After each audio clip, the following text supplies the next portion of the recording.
Աշխատավարձերի բարձրացման համար ներդրված ատեստացիոն համակարգը թերի է գործում, բարձրաձայնում են ազգային ժողովի ընդդիմության ներկայացուցիչները։ Հայտարարում են, թե սերժանտական կազմը ևս հաջող ատեստացիոն քննություն հանձնելով բարձր աշխատավարձ է ստանում։ Ընդդիմությունը հակառակն է պնդում, այդպես չէ։ Ատեստացիայով այսօր զինված ուժերում աշխատավարձի բարձրացում ստանում են հիմնականում շտաբային, բարձրաստիճան, տարբեր հրամանատարական պաշտոններից զբաղեցնող զինվորականները։ Պատգամավոր Մանուկյանը զինծառայողներին տրվող աշխատավարձը գնահատեց ահավոր։ Մեկ օրվա համար պատգամավորին հատկացվում է 22,000 դրամ։ Պարեկներն ըստ Գեղամ Մանուկյանի առանց ատեստացիայի 371,000 դրամ են ստանում։ Մարտական հերթապահություն իրականացնող պայմանագրային զինծառայող գիտեք ինչքան է ստանում։ Մենք ստացել ենք 22,000 դրամ, պարեկը մոտավորապես ստացել է 11,000 դրամ մի օրվա համար։ Մարտական հերթապահություն իրականացնողը ստացել է 1,700 դրամ։ Մենք ձեր ասած օրական 1,700 դրամ աշխատավարձ հասկացողություն առհասարակ չունենք։ Ուրեմն դա մինիմալն եմ ասում, մարտական հերթապահություն իրականացնողներին մոտ 4,000 է, սակայն կապված դիրքերի կահավորվածության վիճակից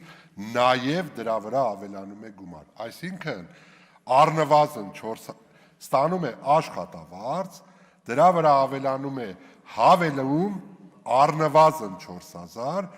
եւ նաև դիրքերի վիճակից ելնելով նաև որոշակի գումար։ Փոխնախարարը հայտնեց, որ 9.9 խմբի ատեստավորված, սակայն բարձրագույն կրթություն չունեցող սերժանտը ստանում է առնվազն 670,000 դրամ։ Դրանից ներքև 9.8 խմբինը 635,000 դրամ է։ Լավ ատեստավորված ամենացածր կոչումով սերժանտի աշխատավարձը կկազմի մոտ 490,000 դրամ։ Խաղաղության գործընթացի մասին ազգային ժողովի քաղաքացիական պայմանագիր խմբակցության ղեկավարն այդ ճանապարհը բարդ է համարում։ Այս ճանապարհին կարող են լինել խոչընդոտներ, կարող են լինել տարատեսակ զիգզագներ եւ մենք գնում ենք այդ ճանապարհով։ Դա մեր քաղաքական հանձնառությունն է։ Կոնջորյանի ձևակերպմամբ իշխանությունը ժողովրդին խաղաղություն է խոստացել եւ իրեն գնում են այդ ճանապարհով։ Շատ ժամանակ մարդիկ խաղաղություն բառը, որը ինքը իրենով պոզիտիվ է,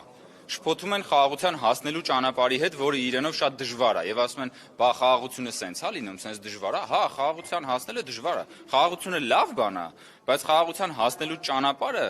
դժվար է։ Եթե միայն մեզանից կախված լիներ խաղաղությունը, դա կլիներ շատ արագ։ Բայց ակնհայտ է, չէ՞ որ եթե խոսում ենք խաղաղության մասին, ուրեմն եղել է կոնֆլիկտ, ուրեմն կոնֆլիկտը առնվազն ունի երկու կողմ եւ միայն մեզանից չի կախված խաղաղության հասնելը։ Իսկ ո՞րն է ՔՊԱ-ականների պատկերացրած խաղաղության գինը։ Կոնջորյանն է մանրամասնում։ Մենք մեր կարմիր գծերը մշտապես հայտարարել ենք։ Մենք ասել ենք, որ Հայաստանի Հանրապետության ինքնիշխանությունը, տարածքային ամբողջականությունը, սուվերենությունը մեզ համար ֆունդամենտալ